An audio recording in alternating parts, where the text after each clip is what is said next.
Hello guys, welcome back to fairy. ഇന്നത്തെ video ഒരു പരീക്ഷണമാണ്. അതിനകത്ത് ഞാൻ കുറച്ച് ഗ്ലൂ എടുത്തിട്ട് ഒരു കപ്പിലോട്ട് ആക്കി വെച്ചിട്ടുണ്ട്. നമുക്ക് PVA ഗ്ലൂ ഇല്ല, അതായിരിക്കും നമ്മുടെ ബെറ്റർ. ഞാൻ നോർമൽ ഒരു വൈറ്റ് ഗ്ലൂ ആണ് എടുത്തിട്ടുള്ളത്. ഈ വുഡ് ഗ്ലൂ എന്നൊക്കെ പറഞ്ഞിട്ട് കിട്ടും, അപ്പോൾ അതായിരിക്കും നമ്മുടെ നല്ലത്.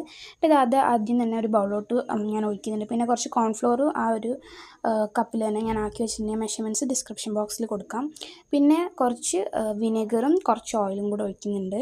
എന്നിട്ട് നന്നായിട്ട് അതൊന്ന് മിക്സ് ചെയ്തെടുക്കുന്നുണ്ട്. അതായത് അതൊന്ന് നന്നായിട്ട് കൂടി ചേരും. അതിനുശേഷം കുറച്ച് കോൺഫ്ലോർ ഇട്ടിട്ട് കട്ട ഇല്ലാതെ, അതായത് ലംസ് ഇല്ലാതെ ഒന്ന് മിക്സ് ചെയ്ത് നന്നായിട്ട് ഈ ഒരു രീതിക്ക് ഇളക്കിയെടുക്കണം. എന്നിട്ട് ഞാനതൊന്ന് ഗ്യാസിൽ വെച്ച് ലോ ഫ്ലെയിമിലിട്ടൊന്ന് കുക്ക് ചെയ്ത് ഇങ്ങനെ കട്ടിയായപ്പോൾ ഒരു പാത്രത്തിലോട്ട് മാറ്റി കൊണ്ടുവന്ന് വെച്ചിട്ടുണ്ട്. ഇനി ചൂടോട് കൂടിയിട്ട് തന്നെ ഇതൊന്ന് കുഴച്ചെടുക്കണം. അതായത് കുറച്ച് പൊടി തട്ടിയിട്ട്, അതായത് കോൺഫ്ലോർ തട്ടിയതിന് ശേഷം അതിലോട്ടിട്ട് നന്നായിട്ട് ഈ ചൂട് കൂടിയിട്ട് തന്നെ നന്നായിട്ടൊന്ന് കുഴച്ചെടുക്കുന്നുണ്ട്. ഗ്ലോ ഉപയോഗിക്കണമെന്നുണ്ടെങ്കിൽ ഉപയോഗിക്കാം, പക്ഷെ എനിക്ക് തോന്നിയില്ല, അത്ര ചൂടൊന്നും ഇല്ലായിരുന്നു. എന്തായാലും നന്നായിട്ടൊന്ന് മിക്സ് ചെയ്ത്. അപ്പോൾ ഇതിനിപ്പോൾ 24 hours റെസ്റ്റ് ചെയ്യാൻ വെക്കണം. അപ്പോൾ ഞാനത് കഴിഞ്ഞിട്ട് വരാം. Thank you for watching. By.